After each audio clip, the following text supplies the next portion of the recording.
प्रकृति यानी पेड़ पौधे, पहाड़, लहलहाती फसलें, कल कल की ध्वनि के साथ बहता हुआ पानी, इस पर न जाने कितने ही कवियों, साहित्यकारों ने लिखा, जिसे लोगों ने सराहा और सहेजा।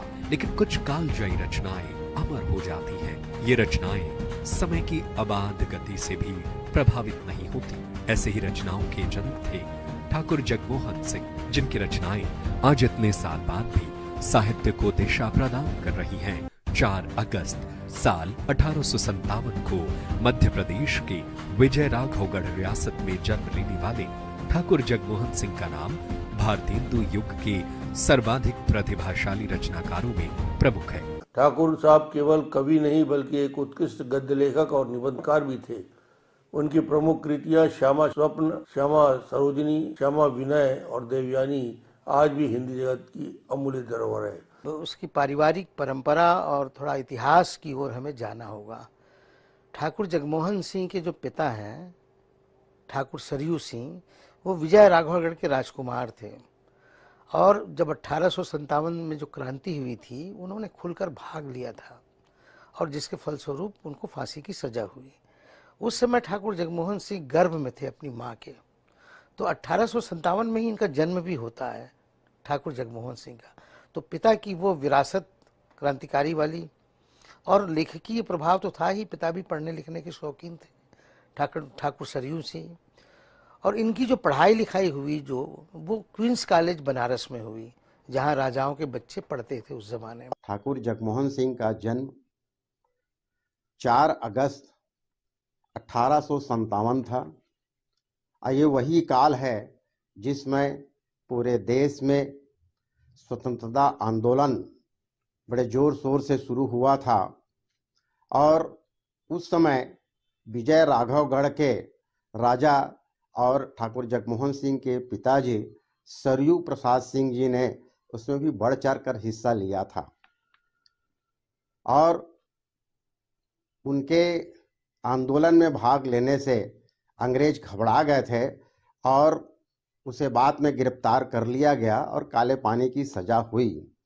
लेकिन अंग्रेजों के हाथ मारे जाने के बजाय उन्होंने आत्महत्या करना ज़्यादा उचित समझा और जिस समय वे आत्महत्या किए उस समय ठाकुर जगमोहन सिंह मात्र 6 माह के थे। उनका जन्म देखिए, बड़ी महत्वपूर्ण बात, उनका जन्म हुआ था 1857 में। ये गौर करिए, 1857 जब देश क्रांति के लिए उबल रहा था। तो क्रांति के दौरान उनका स्वतंत्रता संग्राम क्रांति के दौरान जन्म हुआ था।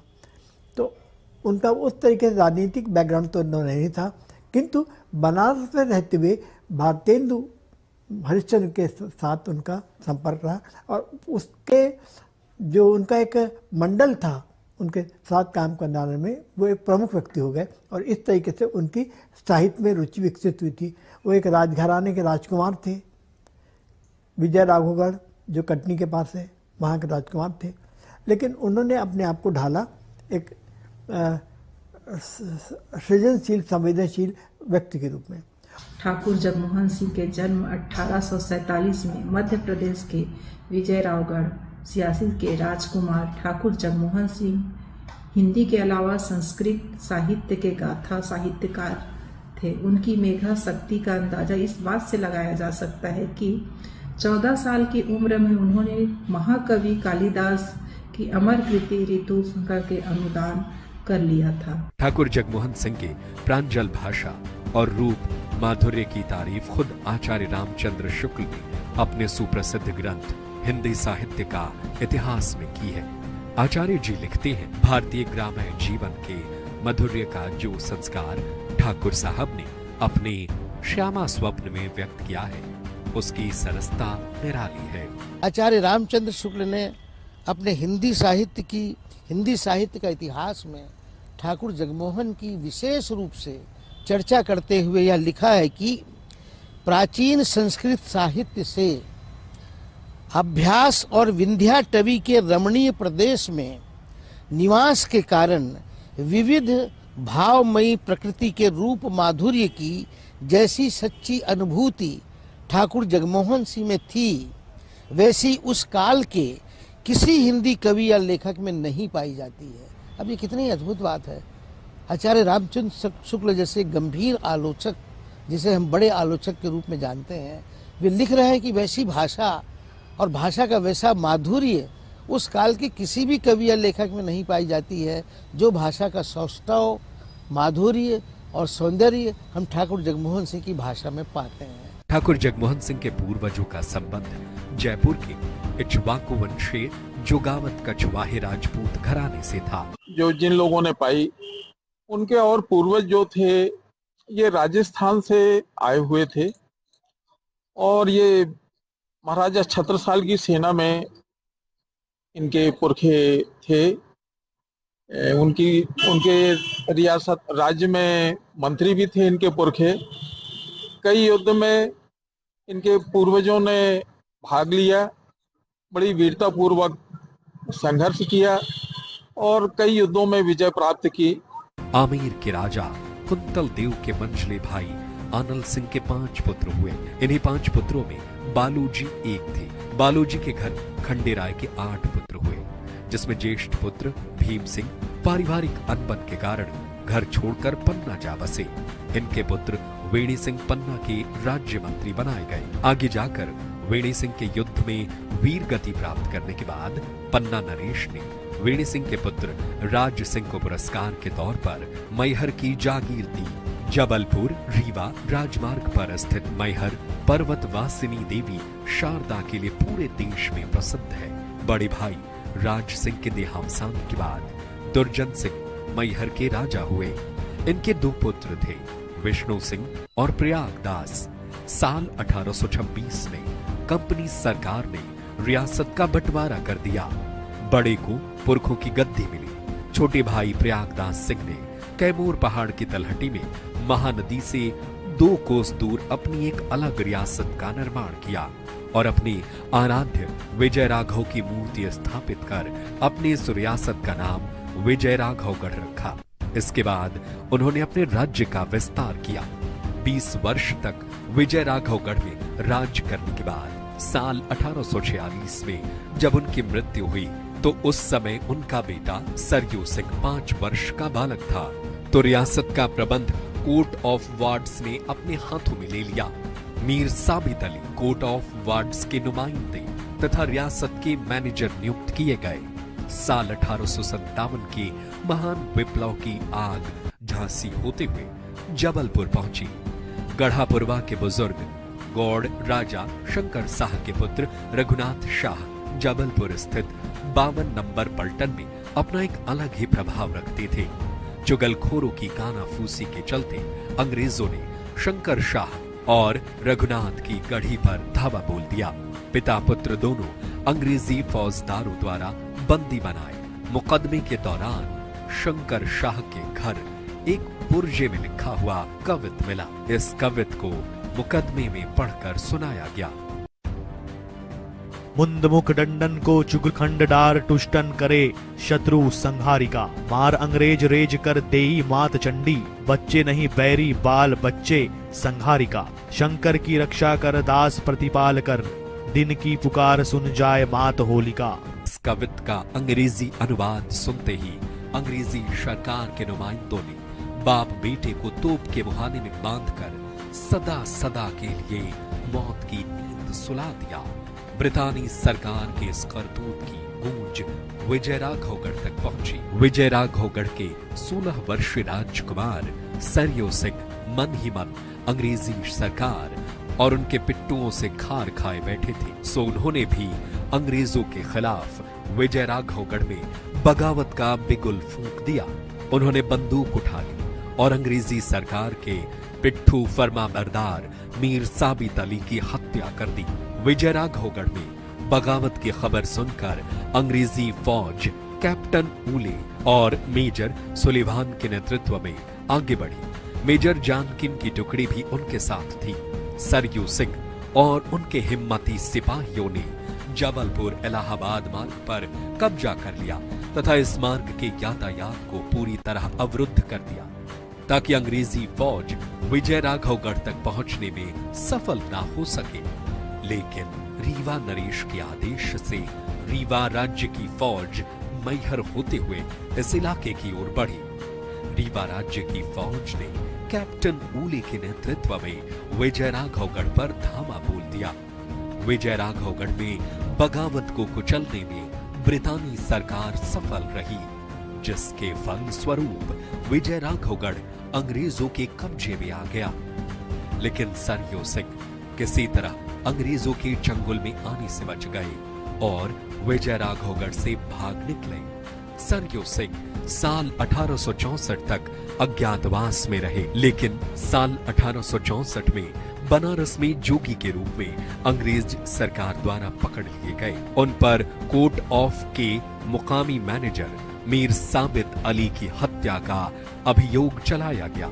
आरोप सिद्ध होने पर अंग्रेजी सरकार ने विजयराघवगढ़ की संपत्ति राजसात कर ली तथा सरयू सिंह को काले पानी की सजा सुनाई गई। अंग्रेजी हुकूमत में दंड भोगने के बजाय सरयू सिंह ने मौत को गले लगाना उचित समझा, इसलिए उन्होंने आत्महत्या कर अपनी देह लीला समाप्त कर ली। सरयू सिंह के पुत्र ठाकुर जगमोहन सिंह अबोध शिशु थे।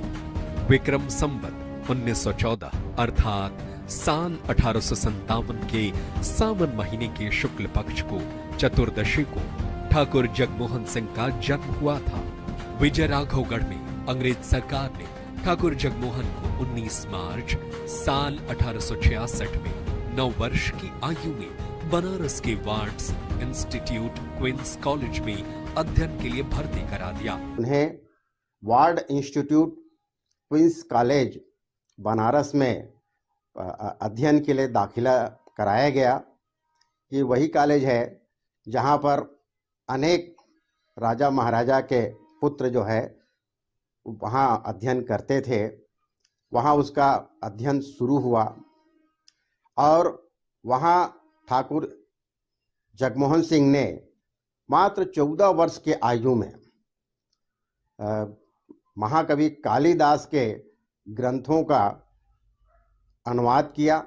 वहीं वे हिंदी सहित अंग्रेजी, संस्कृत, बांग्ला तथा उर्दू भाषा में प्रवीण हुए। ठाकुर जगमोहन सिंह साल 1866 से 1878 तक बनारस के ही क्वींस कॉलेज में रहकर अध्ययन करते रहे। 11 दिसंबर 1876 में बनारस के सुप्रिंटेंडेंट केदारनाथ पालथी ने ठाकुर जगमोहन सिंह को प्रमाण पत्र प्रदान किया। क्वींस कॉलेज में अध्ययन के समय से ही ठाकुर जगमोहन सिंह की बहुमुखी साहित्यिक प्रतिभा में निखार आया।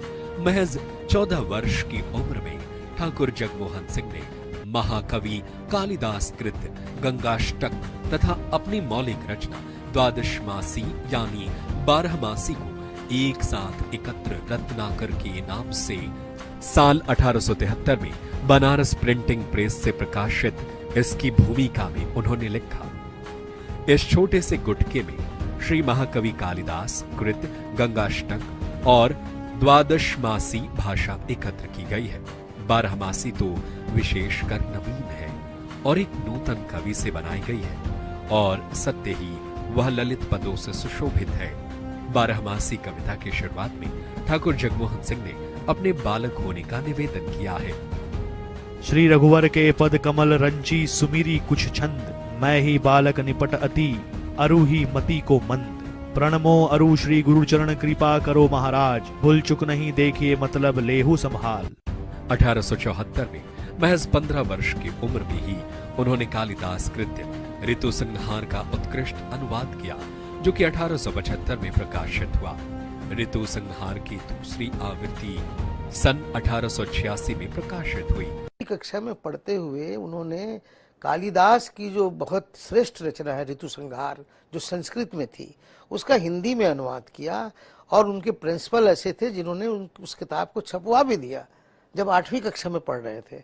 और उसके प्रिंसिपल ने भूमिका भी लिखी उसमें, ऋतु संहार की भूमिका में, कि अद्भुत मेधावी बच्चा है जो 8वीं कक्षा में पढ़ रहा है और कालिदास की जो कालजयी रचना है ऋतु संहार, उसका हिंदी में अनुवाद किया है। तो 8वीं पढ़ते पढ़ते उनकी रचना की किताब आ गई थी ऋतु संहार पर। तो मेधावी तो थे ही बचपन से। मैं सोचता हूँ कि भारतेंदु हरिश्चंद्र से भी ज़्यादा प्रतिभाशाली थे, क्योंकि 8वीं कक्षा में पढ़ने वाला 14 साल का बालक कालिदास को नहीं पढ़ सकता। मुझे लगता है कालिदास हमारे सबसे कठिन कवि हैं, सरल कवि नहीं हैं। और संस्कृत में लिखा करते थे कालिदास, और उस ऋतु संहार को पढ़ना अच्छे खासे लोगों के लिए आज भी एक चुनौती है। ऋतु संहार में जाना, संस्कृत के महाकाव्य में जाना। और ये 8वीं कक्षा का बालक जो एक अंग्रेजी स्कूल में पढ़ रहा है, क्वींस कॉलेज में, आप देखिए, आप उसका पूरा का पूरी पृष्ठभूमि हिंदी की है। उसके बाद संस्कृत में बहुत अच्छी इनको जानकारी है, पढ़ रहे हैं अंग्रेजी माध्यम की स्कूल में, लेकिन वो कालिदास को पढ़ रहे हैं। और अनुवाद अगर 8वीं कक्षा में कर लिया होगा तो जाहिर है कि 8वीं कक्षा में नहीं पढ़ा होगा ऋतु संहार को, 6वीं कक्षा से पढ़ना शुरू किया होगा। और 6वीं कक्षा पढ़ते पढ़ते, 6वीं में 7वीं में पढ़ते पढ़ते फिर उनके मन में अनुराग जगा होगा कि मैं इसका हिंदी में अनुवाद कर सकता हूँ। जब हिंदी में अनुवाद किया तो अपना क्वींस कॉलेज के हेडमास्टर को दिखाया जो अंग्रेज थे। उन्होंने कहा तो अद्भुत है, ये अंग्रेज़ों के पास एक समझ थी साहित्य को समझने की, संस्कृति को समझने की। तो उन्होंने कहा तो अद्भुत है, इसको हम पब्लिश करवाते हैं, प्रकाशित कराते हैं। उन्होंने प्रकाशित करवाया ऋतु संहार को। और जब पढ़ रहे थे तभी उन्होंने कालिदास के ऋतु संहार का अनुवाद किया था। और मजेदार बात यह कि बाद में विद्यार्थी रहते हुए तो उन्होंने उसका अनुवाद किया। बाद में जब वो वरिष्ठ हुए, थोड़े प्रौढ़ हुए, तो उनको लगा कि मैंने जो अनुवाद किया था वो उतना उपयुक्त नहीं था, और उसको उन्होंने सुधारा। यह बड़ी बात कि अपनी ही रचना को जो प्रकाशित हो चुकी है उसको स्वयं संशोधित करना, प्रौढ़ बनना। क्वींस कॉलेज के तत्कालीन प्राचार्य ए गॉफ ने इस अनुवाद तथा इसके अंग्रेजी में लिखी हुई भूमिका पर अपनी सम्मति दी थी, जिसे दूसरी आवृत्ति में प्रकाशित किया गया। ऋतु संहार की पहली आवृत्ति के साथ जो अंग्रेजी में लिखी हुई भूमिका थी उसे दूसरी आवृत्ति में ठाकुर जगमोहन सिंह ने निकाल दिया था। उन्होंने इस पर टिप्पणी करते हुए दूसरी आवृत्ति में लिखा, प्रथम आवृत्ति में जो अंग्रेजी में भूमिका थी इस बार व्यर्थ जानकर सब निकाल दी गई। उससे न तो यूरोपियन या केवल अंग्रेजी विज्ञों को लाभ था और न केवल भाषा जानने वालों को। ऋतु संहार की दूसरी आवृत्ति में ही सन 1886 में ठाकुर जगमोहन सिंह ने अपने अभिन्न और आत्मीय मित्र भारतेंदु हरिश्चंद्र का स्मरण करते हुए लिखा कि काश वे इस कृत्य को देखकर इसका मूल्यांकन कर पाते। क्वींस कॉलेज में पढ़ते हुए ठाकुर जगमोहन सिंह ने साल 1874 में प्रमिता अक्षर दोषिका की रचना की। सरजू प्रसाद सिंह जी के एक पुत्र थे ठाकुर जगमोहन सिंह जी। आपकी बनारस में शिक्षा हुई थी। बनारस में रहते हुए भारतेंदु हरिश्चंद्र के साथ उन्होंने अपनी शिक्षा प्राप्त की। वो सहपाठी थे और वहीं से उनकी साहित्य साधना शुरू हो गई ठाकुर जगमोहन सिंह जी की। तो आज का जो आधुनिक हिंदी साहित्य काल हमारा कहा जाता है, इसमें ठाकुर जगमोहन सिंह जी की बड़ी महत्वपूर्ण भूमिका थी। भारतेंदु हरिश्चंद्र के समकक्ष उनका योगदान बताया जाता है आधुनिक हिंदी साहित्य में। आधुनिक हिंदी गद्य के निर्माता के रूप में उनका महत्व रेखांकित किया जाता है और हिंदी साहित्य में अनुवाद की जो परंपरा हुई, इसका सूत्रपात करने का श्रेय भी ठाकुर जगमोहन सिंह जी को दिया जाता है। उन्हीं दिनों इनकी मित्रता हुई हिंदी के जो शिखर पुरुष जिसको हम मानते हैं भारतेंदु हरिश्चंद्र से, और ये मैत्री जो है आजीवन चलती रही भारतेंदु हरिश्चंद्र की और ठाकुर जगमोहन सिंह की।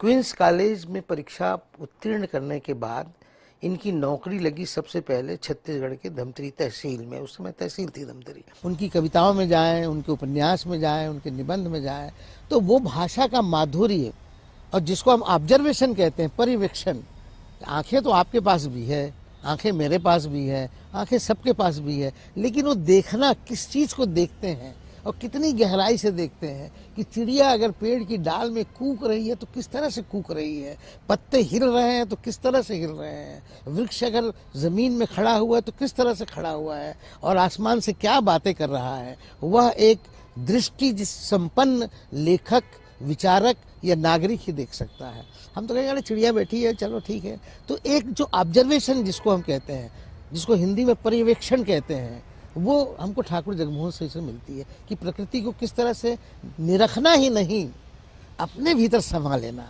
वो प्रकृति को अपने भीतर समा लेते हैं, देखते नहीं हैं। उस तरह का कार्य ठाकुर जगमोहन सिंह अपनी रचनाओं में करते हैं। प्रतिमा अक्षर दीपिका में कविता के माध्यम से अंधों को संरचना का विवेचन किया। व्याकरण के गूढ़ विषय को ठाकुर साहब ने इस कृति के माध्यम से सुंदर रूप में प्रस्तुत किया है। साल 1875 में क्वींस कॉलेज बनारस में पढ़ते हुए उन्होंने पंडित रामलोचन प्रसाद पति त्रिपाठी का जीवन वृतांत लिखा। पंडित रामलोचन प्रसाद पति त्रिपाठी ठाकुर जगमोहन सिंह के अभिन्न मित्र थे, जो गोरखपुर जिले के मोहम्मदपुर के रहने वाले थे। विवाह के बाद पंडित रामलोचन प्रसाद त्रिपाठी मोहम्मदपुर छोड़कर अपने ससुराल कन्हौली में बस गए थे। ठाकुर जगमोहन सिंह ने अपने इस अभिन्न मित्र के विषय में पंडित रामलोचन प्रसाद पति त्रिपाठी जीवन वृतांत में लिखा है। वे काव्य बहुत अनूठी करते थे और संस्कृत भाषा में उनकी बड़ी सूक्ष्म गति थी। पंडित रामलोचन प्रसाद पति त्रिपाठी की पत्नी की असमय मृत्यु हो गई थी। पत्नी की असमय देहांत हो जाने के बाद एक तरह से उनका जीवन निराशा में डूब गया था। वे अपनी पत्नी को एक क्षण के लिए भी भूल नहीं पाते थे तथा रात दिन उसके ही शोक में डूबे रहते थे। उनकी मृत्यु का समाचार मिलते ही ठाकुर जगमोहन सिंह शोकाकुल हो गए। साल 1874 में पंडित रामलोचन प्रसाद पति त्रिपाठी की मृत्यु के बाद स्मृति में जीवन वृतांत की रचना की। इस वृतांत में उन्होंने उनके उन पत्रों को भी सम्मिलित कर प्रकाशित किया जो पत्र उन्हें संबोधन कर पंडित रामलोचन प्रसाद पति त्रिपाठी द्वारा लिखे गए थे। यह जीवन वृतांत अपने आप में अनूठा है तथा यह हिंदी साहित्य की एक दुर्लभ कृति भी है। सन 1878 में ठाकुर जगमोहन सिंह की शिक्षा समाप्त हुई। शिक्षा की समाप्ति के बाद जगमोहन वापस विजयराघवगढ़ आए। 2 वर्षों तक विजयराघवगढ़ में रहने के बाद सन 1880 में अंग्रेज सरकार में उन्हें तहसीलदार की नौकरी मिली। तहसीलदार के तौर पर पहली नियुक्ति मध्य प्रांत यानी वर्तमान में छत्तीसगढ़ के धमतरी जिले में हुई। धमतरी उस समय रायपुर जिले की तहसील हुआ करती थी। धमतरी में तहसीलदार के रूप में रहते हुए आसपास के अनेकों स्थलों का भ्रमण किया। वे सिहावा नामक उस स्थान पर भी गए जहां छत्तीसगढ़ की जीवनदायिनी नदी महानदी का उद्गम स्थल है। इसका विशद वर्णन उन्होंने अपनी प्रलय नामक सुदीर्घ कविता के फुटनोट में भी किया है। धमतरी से ठाकुर साहब का तबादला शिवरी नारायण हुआ। शिवरी नारायण में रहते हुए ठाकुर साहब ने योग्य और जनता के प्रति सदैव कृपालु रहने वाले अधिकारी के रूप में पहचान बनाई। साथ ही एक सहृदय साहित्यकार के रूप में भी वे विख्यात हुए। हमारे छत्तीसगढ़ से उनका गहरा नाता रहा। ठाकुर साहब ने 1880 से लेकर 1882 तक धमतरी में और उसके बाद 1887 तक शिवनारायण में तहसीलदार और मजिस्ट्रेट के रूप में अपनी सेवाएं दी। प्रशासनिक जिम्मेदारी के बीच उनकी कलम कभी रुकी नहीं। शिवनारायण प्रवास के दौरान ही उन्हें अपनी दर्जन भर कालजयी रचना का सृजन किया। महान आलोचक आचार्य रामचंद्र शुक्ल ने उन्हें प्रेम पथिक कवि के रूप में याद किया। जब वो शिवरी नारायण में रह रहे थे और शिवरी नारायण के तहसीलदार थे, उन्होंने बहुत सारी रचनाओं का सृजन शिवरी नारायण में तहसीलदार के पद पर रहते हुए की थी। एक तरह से यह माना जा सकता है और यह सर्वविदित है कि शिवरी नारायण जो छत्तीसगढ़ का एक छोटा सा कस्बा रहा होगा उन दिनों, वो उनकी सृजनात्मकता को एक नया आयाम देने वाला कस्बा साबित हुआ। अनेक रचनाओं का सृजन ठाकुर जगमोहन सिंह ने शिवरी नारायण में रहते हुए ही किया है। छत्तीसगढ़ का ये नगर प्राचीन धार्मिक महत्व का है। इस ठाकुर जगमोहन सिंह के साहित्य साधना करने के कारण शिवरी नारायण साहित्यिक तीर्थ के रूप में भी विख्यात है। मेरे जो पूर्वज थे सरजू प्रसाद सिंह जी के बाद जो जगमोहन सिंह जी, और वो भारतेंदु युग के समय के बहुत बड़े साहित्यकार थे और इनका छत्तीसगढ़ में इन्होंने एमडी के पद पर भी रहे और वहां पर इन्होंने साहित्य का सृजन किया और वहां इन्हीं के नाम से एक पुस्तकालय का निर्माण हुआ है। डॉक्टर रमन सिंह के समय का है शायद, और वो पुस्तकालय भी बहुत शानदार तैयार किया गया है। शिवरी नारायण में ही भारतेंदु मंडल की तर्ज पर ठाकुर जगमोहन सिंह मंडल का अभ्युदय हुआ। इस मंडल के 8 सदस्यों को लेकर ठाकुर जगमोहन सिंह ने सजनाष्टक नामक उत्कृष्ट काव्य की रचना की। तो हमारे जो साहित्य रीतिकालीन साहित्य था, इसमें राजा रजवाड़ों की ही प्रशंसा, उनकी ही बातें होती थी। आम आदमी की इसमें कहीं कोई जगह नहीं रहती थी। ठाकुर जगमोहन सिंह के काल, भारतेंदु के काल से लेख साहित्य में जो आम आदमी के पक्ष का समावेश हुआ है। पहली बात तो यह कि जब क्वींस कॉलेज में पढ़ रहे थे तो भारतेंदु हरिश्चंद्र के संपर्क में आए और भारतेंदु हरिश्चंद्र की अपनी एक मंडली थी। उससे प्रेरित होकर उन्होंने शिवरी नारायण में 8 लोगों को जोड़ा। एक तो स्वयं एक थे और 7 और लोगों को जोड़ा, जिसमें भोगा भी थे और भी बहुत सारे कवि भी थे। तो उनको जोड़ा और चूंकि क्वींस कॉलेज में पढ़े थे, विजय राघवगढ़ के राजकुमार थे, अंग्रेजी बहुत अच्छी थी, संस्कृत बहुत अच्छी थी और दुनिया का बहुत सारा साहित्य उन्होंने पढ़ा था, तो स्वाभाविक है कि शिवरी नारायण जैसे एक ऐसी जगह में, जो आज भी आप देखा जाए तो शिवरी नारायण आधुनिकता से बहुत कुछो दूर है, आधुनिक शहर से, महानगर से, और वहाँ रह के एक व्यक्ति रचना कर रहा है और गंभीर किस्म की रचना कर रहा है और राष्ट्रीय स्तर की रचना कर रहा है, तो आसपास जो रहने वाले जो साहित्यकार थे, जो लिखना शुरू कर रहे थे, उनका प्रभावित होना आवश्यक ही था ठाकुर जगमोहन सिंह से। और उसके प्रभाव में और भी लोगों ने बहुत सारा लिखना शुरू किया और इतने विराट व्यक्तित्व के धनी थे ठाकुर जगमोहन सिंह, तो उससे बिना प्रभावित हुए तो उस समय के रचनाकारों का रह पाना बहुत कठिन था। उन्होंने काशी में जिस प्रकार से भारतेंदु मंडल स्थापित था, एक साहित्यिक संस्था, उसी तरह से छत्तीसगढ़ में भी एक जो साहित्यिक संस्था जगनमोहन मंडल का निर्माण किया और जगनमोहन मंडल के अंतर्गत इस क्षेत्र के जितने भी साहित्यकार थे उनको एकत्रित किया और लेखन की दिशा प्रदान किया, काव्य लेखन होने लगा। उन्होंने शिवरी नारायण में साहित्य मंडल का गठन किया।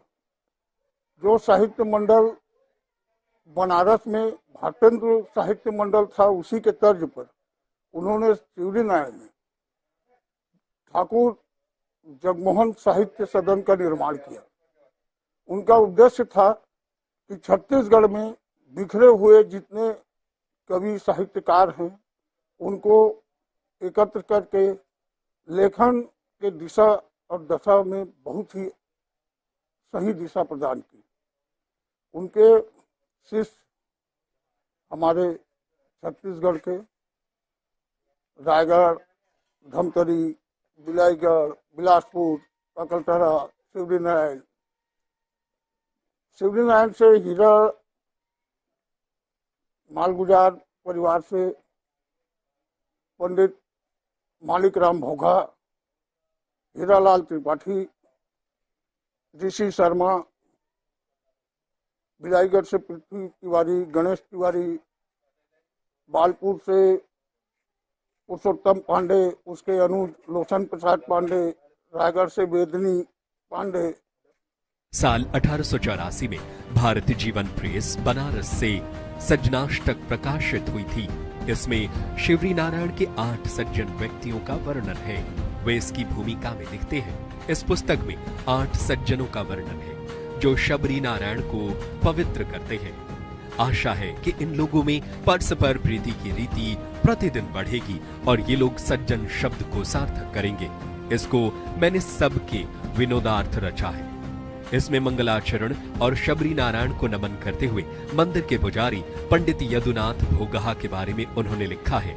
दूसरे और तीसरे सज्जन शिवरी नारायण मठ के महंत स्वामी अर्जुन दास और स्वामी गौतम दास जी और चौथे पंडित ऋषि राम शर्मा है। 5वें सज्जन यहाँ के लखपति महाजन श्री माखन साहब थे, जिन्होंने 2 धाम की यात्रा सबसे पहले करके रामेश्वरम में जल चढ़ाकर पुण्यात्मा बने थे। 6ठे सज्जन सुप्रसिद्ध कवि और शिवरी नारायण महात्म्य को प्रकाशित करने वाले पंडित हीराराम त्रिपाठी, 7वें श्री मोहन पुजारी और 8वें लक्ष्मी नारायण मंदिर के पुजारी पंडित श्री रमानाथ थे। अंतिम 3 दोहा में उन्होंने पुस्तक की रचना काल और सार्थकता को लिखा है।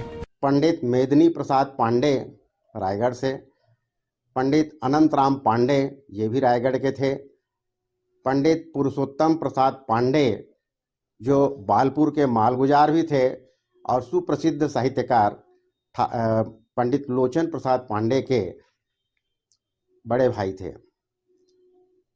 इसके अलावा बलौदा के वेदनाथ शर्मा यहाँ आकर के साहित्य साधना करते थे। इसके अलावा शिवरी नारायण के अनेक साहित्यकार, जिसमें पंडित हीराराम त्रिपाठी, महंत अर्जुन दास, गोविंद साव, महंत गौतम दास, पंडित विश्वेश्वर शर्मा, पंडित ऋषि शर्मा यहाँ साहित्य साधना करते थे। ठाकुर जगमोहन सिंह ने वहाँ के 8 सज्जन व्यक्तियों का परिचय, पद्यमय परिचय सज्जनाष्टक के रूप में लिखकर प्रकाशित किया है। ये पूरा छंदबद्ध है और इसमें उन्होंने स्वयं लिखा है कि शिवरी नारायण में जो सज्जन व्यक्ति हैं उनका मैंने परिचय अपने काव्य में लिखा है। जिन 8 कवियों को केंद्र में रखकर सृजनात्मक नामक एक कृति का सृजन किया है, जो भारतेंदु मंडल के तर्ज पर था। जैसे भारतेंदु मंडल के इर्द गिर्द जितने कवि थे उनको भारतेंदु मंडल का कवि कहा जाता है, उसी तरह जो 8 कवि, मतलब एक कवि तो खुद ठाकुर जगमोहन सिंह थे, जो 7 कवि थे वो भी ठाकुर जगमोहन सिंह के इर्द गिर्द रहने वाले कवि थे, जिनको हम ठाकुर जगमोहन सिंह मंडल के कवि कह सकते हैं। वे 8 कवि थे: नारायण, गोपाल मिश्र, माखन दलगंजन, बख्तावर, प्रहलाद दुबे, रेवा, जगमोहन, हीरा गोविंद, उमराव, विज्ञपति, भौरा, रघुवीर आदि आदि। इन कवियों को लेकर ठाकुर जगमोहन सिंह ने सृजनात्मक नामक कृति की रचना की है। इसी प्रकार 21, 22 और 23 जून साल 1885 में महानदी में आई बाढ़ और उससे शिवरी नारायण में हुई तबाही का महानदी की उद्गम स्थली सिहावा से लेकर अंत तक उसके किनारे बसे तीर्थ नगरियों का छंदबद्ध वर्णन उन्होंने प्रलय में किया है। प्रलय सन 1889 में जब वे कूच विहार के सेक्रेटरी थे तब प्रकाशित हुआ था।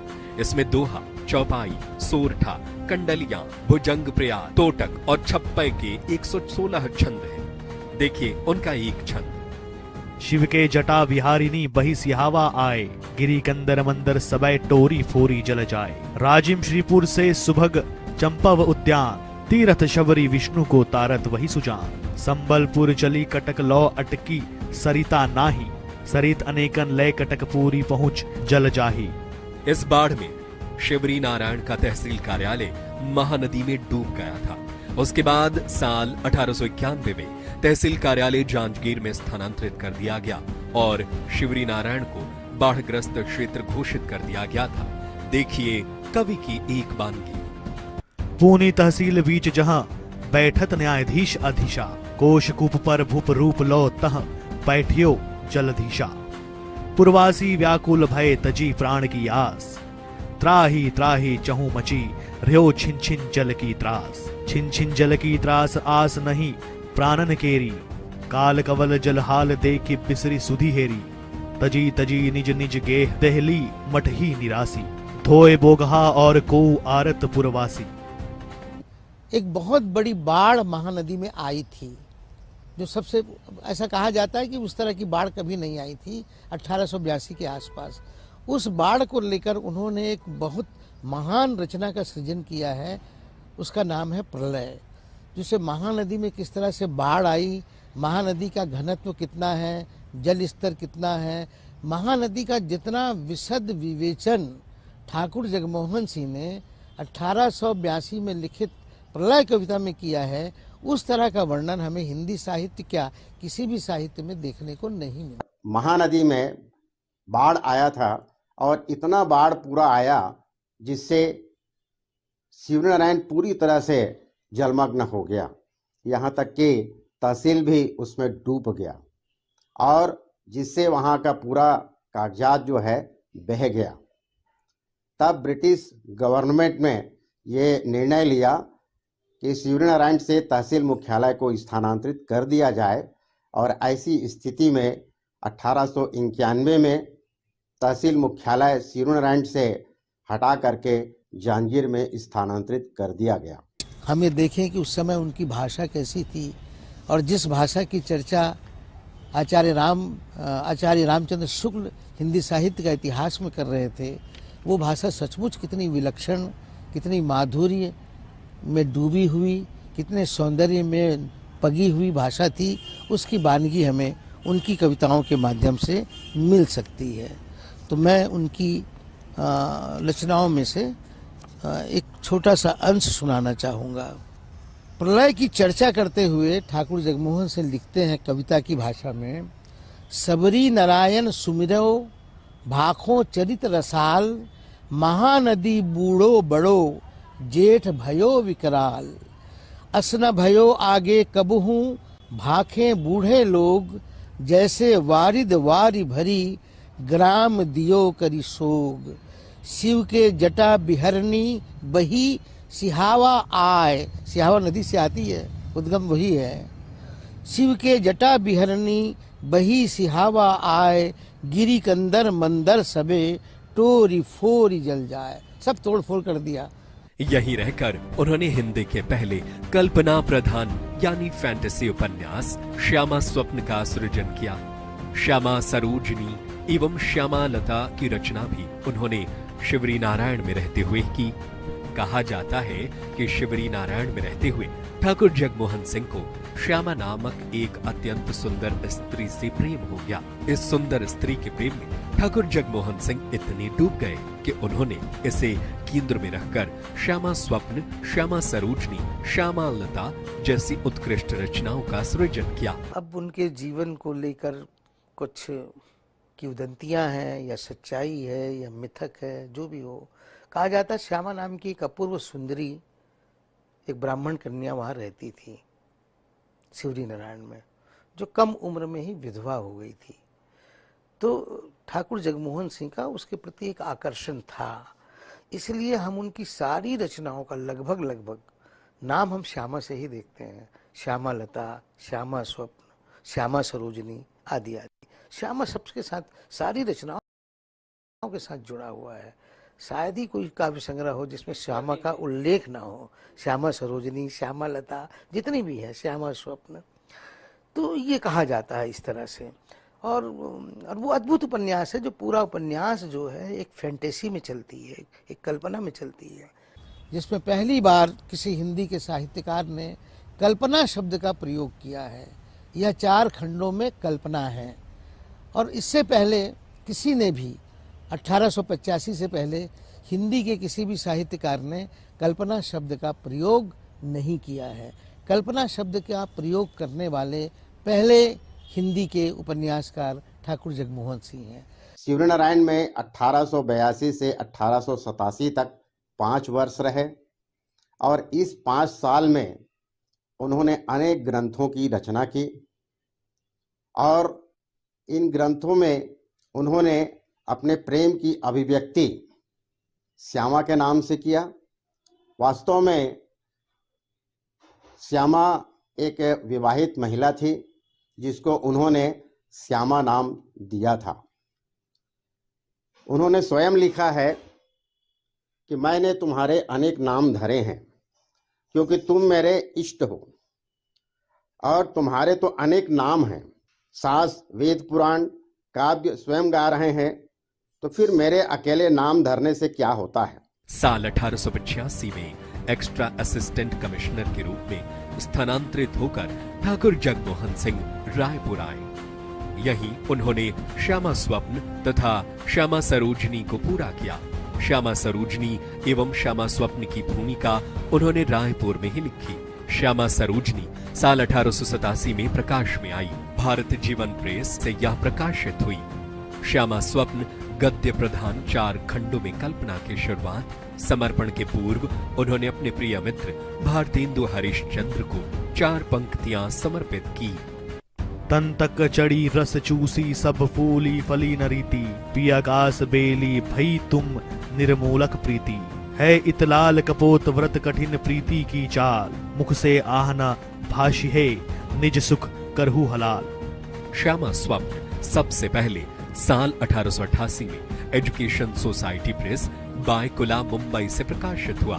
ठाकुर जगमोहन सिंह ने अपने इस कृति को अपने मित्र बाबू मंगल प्रसाद मणिजू कन्हौली को समर्पित किया है। इस समर्पण में ठाकुर जगमोहन सिंह के हृदय में श्यामा के प्रति जो अनन्य प्रेम और आकर्षण निहित था, उसका भी आभास मिलता है। श्यामा इस समर्पण के केंद्र में है। इस कृति को अपने मित्र को समर्पित करते हुए ठाकुर जगमोहन सिंह ने जैसे श्यामा के प्रति अपने हृदय में निहित समस्त भावों को अनावृत कर दिया है, श्यामा के प्रति एक गहरी व्याकुल वेदना भी समर्पण में दिखाई देती है। इस समर्पण में जो तारीख छपी है वह 25 दिसंबर 1885 है। तारीख के ऊपर रायपुर छत्तीसगढ़ मुद्रित है। श्यामा स्वप्न की द्वितीय आवृत्ति सन 1954 में डॉक्टर श्री कृष्ण लाल के संपादन में नागरी प्रचारिणी सभा काशी से मुद्रित हुई। आप एक तरह से देखें तो उनकी सारी रचनाओं का नाम जो है श्यामा से ही शुरू होता है, चाहे श्यामा सरोजनी हो, श्यामा संपत्ति लता हो, श्यामा लता हो, जो भी हो। तो श्यामा स्वप्न नामक जो उनका उपन्यास है, जिसकी रचना उन्होंने शिवरी नारायण में रहते हुए की थी, और जो 4 खंडों का फैंटेसी युक्त उपन्यास है, कल्पना प्रधान उपन्यास है, वो वहीं लिखी है। और 1885 में जब वो रायपुर आते हैं एक्स्ट्रा असिस्टेंट कमिश्नर के रूप में, तब श्यामा स्वप्न प्रकाशित होता है। और श्यामा स्वप्न अगर आप देखें तो उसकी भूमिका भी बहुत सुंदर है। डॉक्टर श्री कृष्ण लाल ने श्यामा स्वप्न के विषय में अपनी विस्तृत भूमिका में लिखा है। श्यामा स्वप्न कवि का एकमात्र उपन्यास है। इसके मुख्य पृष्ठ पर कवि ने हिंदी में इसे गद्य प्रधान 4 खंडों में एक कल्पना लिखा है, परंतु अंग्रेजी में इसे नॉवेल माना है। ठाकुर जगमोहन सिंह एक अद्भुत और बेमिसाल कोटि के रचनाकार थे, और भारतेंदु हरिश्चंद्र के सबसे अच्छे मित्रों में से भी एक थे। जिन दिनों में बनारस के क्वींस कॉलेज में अध्ययन कर रहे थे, उन्हीं दिनों उनकी मित्रता भारतेंदु हरिश्चंद्र से हुई थी। और भारतेंदु हरिश्चंद्र की रचनाओं का, उनके व्यक्तित्व का, उनके जीवन का बहुत सारा प्रभाव हमें ठाकुर जगमोहन सिंह के जीवन में भी और रचनाओं में भी दिखाई देती है। ठाकुर जगमोहन सिंह वास्तव में प्रकृति प्रेमी थे, और प्रेमी कवियों जैसे रसखान, आलम, घनानंद, बोधा ठाकुर और भारतेंदु हरिश्चंद्र की श्रेणी के अंतिम कवि थे।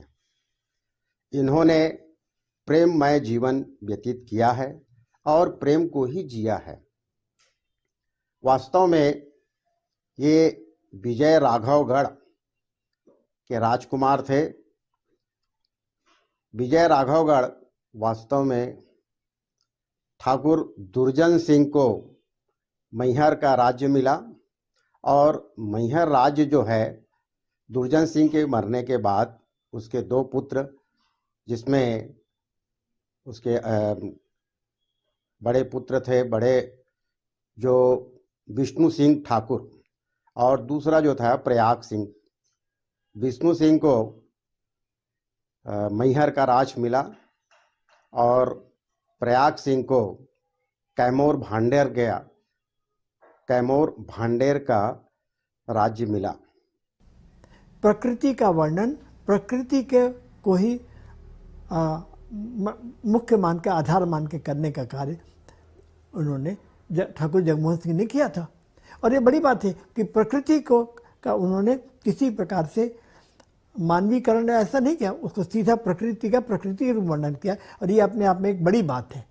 अन्यथा हम दूसरे चरित्रों का वर्णन कर रहे हैं और पृष्ठभूमि बनाने के लिए प्रकृति को वर्णित करते हैं, लेकिन उन्होंने सीधा प्रकृति के वर्णन किया, और ये एक बहुत बड़ी बात है। और उसका जिस तरीके से वर्णन किया वह अपने आप में अद्भुत। प्रकृति, प्रेम और प्रशासन, मैं कहूँगा ये तीनों परत से शुरू होने वाले शब्दों के वो कवि थे।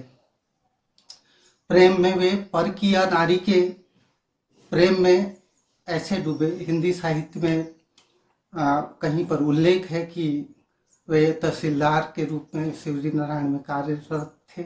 बाद में वे मजिस्ट्रेट भी हुए और उसी दौरान उनको अपने जीवन काल में एक ब्राह्मणी स्त्री से प्रेम हुआ और उन्होंने उनके प्रेम में बहुत सारी रचनाएं लिखी।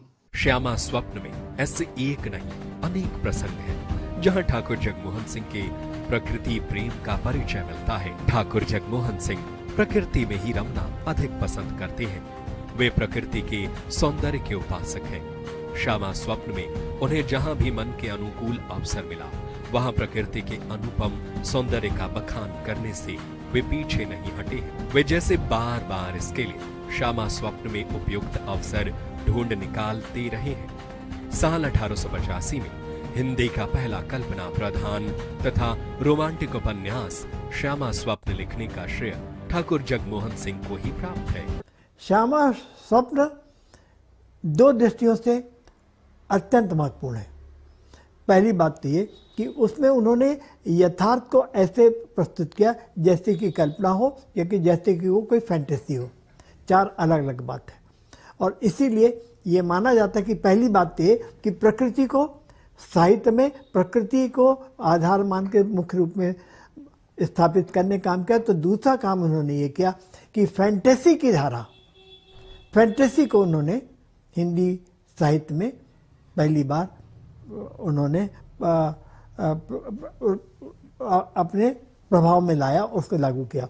श्यामा सरोजनी, विनय, प्रलय, प्रेम संपत्ति, श्यामालता, प्रेम, हजारा, सानाष्टक, ज्ञान प्रदीपिका, प्रमिताक्षर, दीपिका आदि ठाकुर जगमोहन सिंह की अनेक सुप्रसिद्ध रचनाएं हैं। संस्कृत ग्रंथों में मेघदूत, ऋतु संहार तथा कुमार संभव के सुंदर अनुवाद का श्रेय भी ठाकुर जगमोहन सिंह को ही जाता है। श्यामालता के छंदों को छत्तीसगढ़ और सोनाखान के रमणीक वन, पर्वतों और झरनों के किनारे रचा गया था।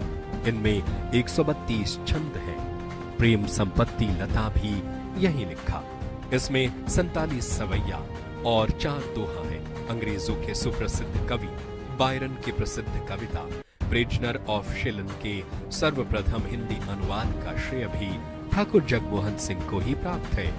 बायरन की यह प्रसिद्ध कविता स्वाधीनता की चेतना की पृष्ठभूमि पर आधारित है, जिसका अनुवाद ठाकुर जगमोहन सिंह ने शीलन का बंदी नाम से किया है, जिसकी कुछ पंक्तियां इस प्रकार हैं। 7 खंभ गाधिक सांचे के रहे पुराने भारी हैं, शीलन भुडारे जो गंभीर झुपी अंधियारी कारी है। प्रति खंबन में लोह मुंदरी जाय इक इक साकर है, खनखनात भारी अतिकारी दंता साहित मुख जाकर है। देखू अजी वाके बांके ए पैने दांत लखाए, जो लौ प्राण रहे तन मेरे तोली कुछ ना मिटाए। उस समय इस तरह के सुंदर अनुवाद की कल्पना ही असंभव है।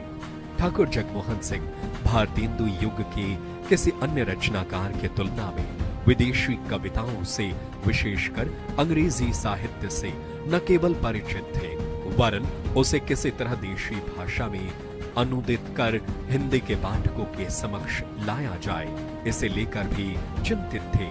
बायरन की कविता का अनुवाद इसका साक्ष्य है। ठाकुर जगमोहन सिंह के पूर्व ऐसा कोई प्रमाण नहीं मिलता है कि अंग्रेजी कविता या विश्व कविता का अनुवाद हिंदी के किसी रचनाकार द्वारा उनसे पूर्व कभी किया गया हो। इस तरह ठाकुर जगमोहन सिंह हिंदी के पहले रचनाकार हैं जिन्होंने अंग्रेजी कविता के अनुवाद का सूत्रपात किया। इसके अतिरिक्त उन्होंने मेम सिमंस की अंग्रेजी कविताओं का भी अनुवाद किया है। ठाकुर जगमोहन सिंह को इस बात का भी श्रेय जाता है कि उन्होंने अंग्रेजी के सुप्रसिद्ध कवि बायरन की सुप्रसिद्ध कविता प्रिजनर ऑफ शीलन का हिंदी में अनुवाद किया। ये पहले व्यक्ति हैं। इससे पहले किसी भी हिंदी साहित्यकार ने किसी भी अंग्रेजी कवि या किसी भी भाषा के कवि की कविताओं का अनुवाद नहीं किया था। एक तरफ उनकी संस्कृत बहुत अच्छी थी, ओडिया बहुत अच्छी थी, हिंदी बहुत अच्छी थी, अंग्रेजी बहुत अच्छी थी, इस तरह बहुत सारी भाषा, और उर्दू और फारसी भी बहुत अच्छी थी। ठाकुर जगमोहन सिंह हिंदी के प्रसिद्ध प्रेमी कवियों रसखान, आलम, घनानंद, बोधा ठाकुर और भारतेंदु हरिश्चंद्र की परंपरा के अंतिम कवि थे, जिन्होंने प्रेममय जीवन व्यतीत किया और जिनके साहित्य में प्रेम की उत्कृष्ट और स्वाभाविक अभिव्यंजना हुई है। ठाकुर जगमोहन सिंह ऐसे मूर्तिकार थे जिनको ये पता था कि इस मिट्टी को कहाँ लगाना है मुझे, इस पत्थर को कहाँ लगाना है मुझे। तो भाषा के साथ भी यही बर्ताव करते हैं। भाषा का ऐसा माधुर्य जो देर तक आपके हृदय में गूंजती रहे, वो ठाकुर जगमोहन सिंह के पास थी। तो हम नए लोगों को या आने वाली युवा पीढ़ी को ठाकुर जगमोहन सिंह के पास 2 कारणों से जाना चाहिए। एक, प्रकृति को देखना और प्रकृति को अपने भीतर आत्मसात करना, और दूसरी, भाषा के साथ कितना सुंदर व्यवहार करना कि भाषा लगे कि बहुत कीमती चीज़ है, कोई सस्ती चीज़ नहीं है। आज के लेखक और कवि को लगता है भाषा सस्ती चीज़ है, साहब ले आइए डाल दीजिए। भाषा बहुत कठिन चीज़ है। जैसे आप हीरे को मोती को ढूंढते हैं तो कहीं हीरा मोती मिलता है, और फिर उस हीरा मोती को लगता है कितना कीमती है, कितना बेमिसाल है। वैसी भाषा है, बहुत सस्ते में नहीं है कि आप निकले और भाषा आगे लिख दिया आपने कितनी कविता लिख दी साहब, मैंने दिन में 10 कविता लिख दी साहब, एक संगति नहीं हो सकता संभव। भाषा के लिए बहुत दूर तक हमें डूबना पड़ता है। भाषा को चुन चुन कर बहुत प्यार से पुचकार कर अपने पास लाना पड़ता है। फिर ये देखना पड़ता है कि किस भाषा का किस तरह से संयोजन कविता में या गद्य में संभव है। वसंत पर ठाकुर जगमोहन सिंह जी लिखते हैं अपनी प्रेयसी को याद करके। सवैया छंद में उनकी वानगी देखिएगा। श्यामा बिनाए वसंत के बासर, अंतक से मुहि जान पड़ेंगे। कैसे अली बची हम सुनी कोकिल, बोल अमोलन धीर हरेंगे। प्राण कसाले परेंगे सुनो जब, काम कमान लोबाम हरेंगे। और देखे बिना उन नैनन के पै, उन नैनन देखे बिना जगमोहन जीव नहीं निकरेंगे। जगमोहन जी सरसता और प्रेम के कवि थे, जैसा मैंने बताया। जब भी वे कविता पाठ करते थे, डूब कर करते थे। कविताओं की रचना जब भी करते थे, डूब कर करते थे। प्रकृति के वे चतुर चितेरे थे। प्रेम को इन्होंने जीवन दर्शन के रूप में स्वीकार किया था। ठाकुर जगमोहन सिंह संस्कृत, काव्य शास्त्र, दर्शन, न्याय, व्याकरण आदि के गहरे जानकार तथा अत्यंत प्रतिभाशाली रचनाकार थे। हिंदी के आधुनिक भाषा के निर्माण में भारतेंदु हरिश्चंद्र के समान ही उनकी भी महत्वपूर्ण भूमिका है। इसीलिए हिंदी साहित्य में भारतेंदु हरिश्चंद्र की तरह ठाकुर जगमोहन सिंह के योगदान को भुला पाना कभी संभव न होगा। रायपुर में एक्स्ट्रा असिस्टेंट कमिश्नर के पद पर रहते हुए ठाकुर जगमोहन सिंह को प्रमेह रोग ने जकड़ लिया। चिकित्सकों के परामर्श पर जलवायु परिवर्तन करने के उद्देश्य से ठाकुर जगमोहन सिंह ने देश के विभिन्न अंचलों की यात्राएं की। साल 1885-86 में उन्होंने जलवायु परिवर्तन के उद्देश्य से लाहौर से बंगलौर तक की भारत यात्रा की, जिसका विशद वृतांत उनको उन दिनों की लिखी हुई डायरी में दर्ज है, और कूच बिहार स्टेट काउंसिल के मंत्री के रूप में कार्य करने लगे। कूच बिहार के महाराज भूप बहादुर बनारस के क्वींस कॉलेज में ठाकुर जगमोहन सिंह के सहपाठी रह चुके थे। महाराज भूप बहादुर उनके प्रतिभा और कार्यशैली से परिचित थे। ठाकुर जगमोहन सिंह ने 2 वर्षों तक कूच बिहार स्टेट काउंसिल में मंत्री के रूप में लगन से काम किया, किंतु यहाँ भी रोग ने उनका पीछा नहीं छोड़ा। सो उन्होंने यहाँ से भी त्याग पत्र देकर वापस घर लौट जाना उचित समझा। 4 मार्च साल 1899 में मात्र 42 वर्ष की उम्र में सुहागपुर में ठाकुर जगमोहन सिंह का निधन हो गया। मात्र 42 वर्ष की आयु में 4 मार्च 1899 को उन्होंने इस संसार से विदा ली, लेकिन एक महान लेखक के रूप में सदैव हमारे बीच जीवित रहेंगे। ऐसे महान साहित्यकार, कुशल प्रशासक को मैं कोटि कोटि नमन करता हूँ। वे अपने पीछे पुत्र और पुत्री को छोड़ गए। हमारे जो दादाजी थे और वो नेहरू जी के साथ पढ़े थे, पंडित जवाहरलाल नेहरू के साथ पढ़े हुए थे ब्रजमोहन सिंह जी। उसके बाद चंद्रमोहन सिंह हमारे पिता, इसके बाद हम 2 बहनें हैं। और छोड़ गए हिंदी साहित्य की अनमोल विरासत के रूप में अपनी कालजयी रचनाएं।